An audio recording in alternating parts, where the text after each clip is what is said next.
నమస్తే, welcome to iDream. నేను మీ మాధురి. యూపీఎస్సీకి వెళ్ళే ముందు మనం ఎలాంటి జాగ్రత్తలు తీసుకోవాలి, చదువుకునేటప్పుడు దానికి ఎలాంటి టైం సెట్ చేసుకోవాలి, ఒకసారి టైం సెట్ చేసుకొని కూర్చున్న తర్వాత రోజులు ఎన్ని గంటలు దాని మీద కేటాయించాలి, ఎలాంటి బుక్స్ చదవాలి అనేవి డీటెయిల్గా చెప్పడానికి మనతో పాటు ఉన్నారు అనురాధ గారు, retired additional commissioner state GST. తనని అడిగి డీటెయిల్గా తెలుసుకుందాం. Hello ma'am. నమస్తే మాధురి. యూపీఎస్సీ నేను కొట్టాలి అనుకునే పిల్లలకి మీరు ఏం చెప్తారు? ఫస్ట్ తీసుకోవాల్సిన ప్రికాషన్స్ ఏంటి? ఐ థింక్ మీరు చాలా అంటే చాలా అప్రాప్రియేట్ అండ్ వెరీ కరెక్ట్, అంటే పిల్లల మైండ్ మనస్సుని గురిపట్టేలా ఇంట్రడక్షన్ ఇచ్చారమ్మా. యూపీఎస్సీ ఒక కళ, యూపీఎస్సీ ఒక పెనుభూతం, యూపీఎస్సీ ఒక అయోమయం, యూపీఎస్సీ ఒక ఆశ, ఏదన్నా అనండి. కానీ మీరు అన్నట్టు మన తెలుగు పిల్లలు అంటే తెలుగు యువత ఈ మధ్య కంటిన్యూస్గా కూడా ర్యాంక్స్ రావడంతో అనండి, లేకపోతే ఈ మీడియా ఎక్స్పోజర్ అనండి, మొత్తం మీద ఈ అవేర్నెస్ ఎక్కువైతా ఉంది.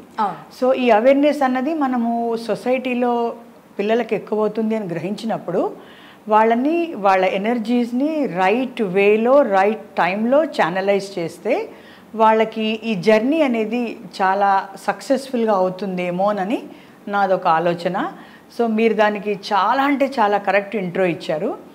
అయితే ఇప్పుడు నేను ఈ మీ డైలాగ్తో నేను ఎలా చెప్పదలుచుకున్నానంటే, యూపీఎస్సీ అనేది ఒక long journey. Like you said, వేరే ఎగ్జామ్స్ లాగా ఒక 2-3 months చేస్తాను అంటే it will not yield good result. I think ఈ టైంలో I may be permitted to take the example of the current top ranker of our Telangana, Miss Ananya Reddy from Mahbub Nagar. I was so surprised. ఆ అమ్మాయి degree అయినది తర్వాత 2 ఏళ్ళు she just dedicated 2 years and cracked right away in the first attempt as a 3rd ranker.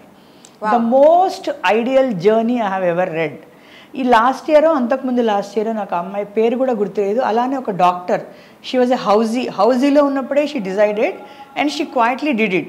అంటే degree అవ్వంగానే వీళ్ళు వేరే ఇంకో పీజీకి వెళ్లకుండా, వేరే వ్యాపకాలు అంటే వేరే ఉద్యోగాలు చేయకుండా స్ట్రైట్ అవే ఒక వెరీ ఫోకస్డ్ అప్రోచ్డ్ స్ట్రాటజీతో వాళ్ళు క్రాక్ చేశారు.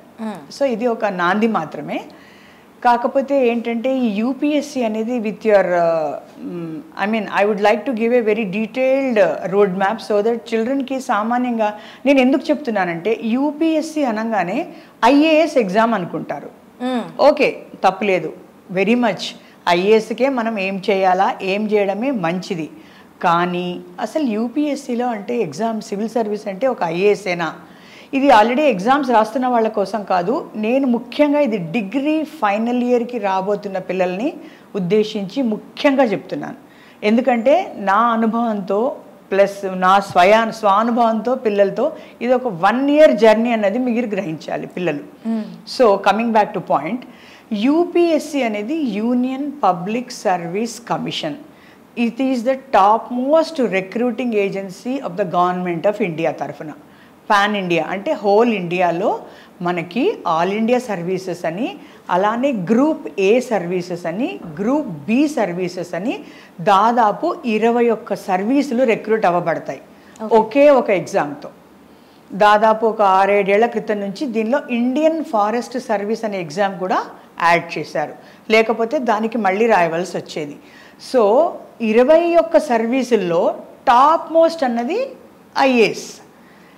ఈ టాప్ మోస్ట్ ఎలా ఇస్తారు, నా ఇష్టం వస్తే ఇస్తారా, నేను ఆప్ట్ చేసుకోవచ్చా అంటే ఒక 5 minutes అయ్యాక చెప్తాను. సో ఈ అన్ని జాబ్స్కి సరే ఐఏఎస్ కాకుండా ఏముంటాయంటే, ఐఏఎస్ తర్వాత ఐపీఎస్ ఉంటుంది, తర్వాత ఫారిన్ సర్వీస్ ఉంటుంది, వాళ్ళని కూడా ఐఎఫ్ఎస్ అంటారు, తర్వాత రెవెన్యూ సర్వీస్ ఉంటుంది, అంటే ఇన్కమ్ ట్యాక్స్ ఆఫీసర్స్ ఉంటారు, అలానే కస్టమ్స్ ఆఫీసర్స్, సెంట్రల్ జిఎస్టీ అంటారు వాళ్ళు ఉంటారు, తర్వాత ఆడిట్ అండ్ అకౌంట్స్ ఉంటుంది, ఫారిన్ ట్రేడ్ అంటే ఎక్స్పోర్ట్స్ ఇంపోర్ట్ ఉంటుంది, కార్పొరేట్ లా ఉంటుంది, టెలిఫోన్ అకౌంట్స్ ఉంటుంది, రైల్వేస్ ఉంటుంది, రైల్వేస్లో రైల్వేస్ మేనేజ్మెంట్ ఉంటుంది, రైల్వేస్ టెక్నికల్ ఉంటుంది, తర్వాత ఇండియన్ ఇన్ఫర్మేషన్ సర్వీస్ ఉంటుంది. ఇలా వస్తూ ఫారిన్ యూపీఎస్సీ రాస్తే మనకి ఇన్ని opportunities. yes exactly, that is the first and foremost one should understand.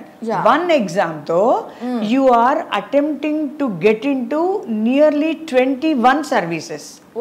21 services, and in which 3 are called all India services, 2 IAS IPS, మిగతావి group A and group B అంటారు. Group A కి group B కి తేడా ఏంటంటే the functions they discharge and the role and the privileges they have and salaries. ఇక్కడ scales ఉంటాయమ్మా గవర్నమెంట్లో, ఒక్కొక్క కేటగిరీ స్కేల్ని బట్టి కూడా ఉంటుంది. మోర్ ఓవర్ ఫంక్షన్స్ కూడా. ఇప్పుడు మీకు అర్థమైనట్టే, ఇప్పుడు రైల్వేస్లో సెలెక్ట్ అయ్యారనుకోండి, మీ జాబ్ ఓన్లీ రైల్వే సెక్టర్లో రైల్వేస్ అకౌంట్స్ అయితే అకౌంట్స్, మేనేజ్మెంట్ అయితే దానికి పరిమితం అవుతుంది. అదే ఐఏఎస్ అయితే మీరు ఒక స్టేట్కి అలాట్ అవుతారు, కానీ అన్ని సబ్జెక్ట్స్ చూస్తారన్నమాట. అది తేడా. ఇప్పుడు ఇంతకంటే మనకి వివరాలు ఈ పిల్లలకి ఎస్పెషలీ 18, 17, 19 ఉన్న ఏజ్లో అక్కర్లేదు.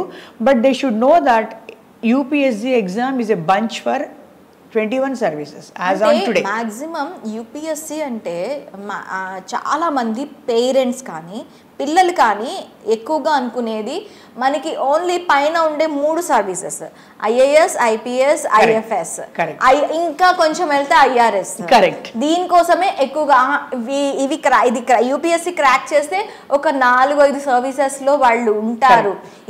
ఇప్పుడు కొంచెం అవేర్నెస్ వచ్చి ఈ 4 సర్వీసెస్ అనుకుంటున్నారు, కానీ before that IAS are IPS. Exactly.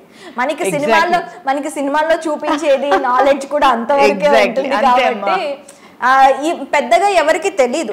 బాగా నాలెడ్జ్ ఉన్న పేరెంట్స్ కి తప్పితే యూపీఎస్సీ అనేది దేనికి పనికొస్తుంది అనేది ఎవరికి తెలియదు.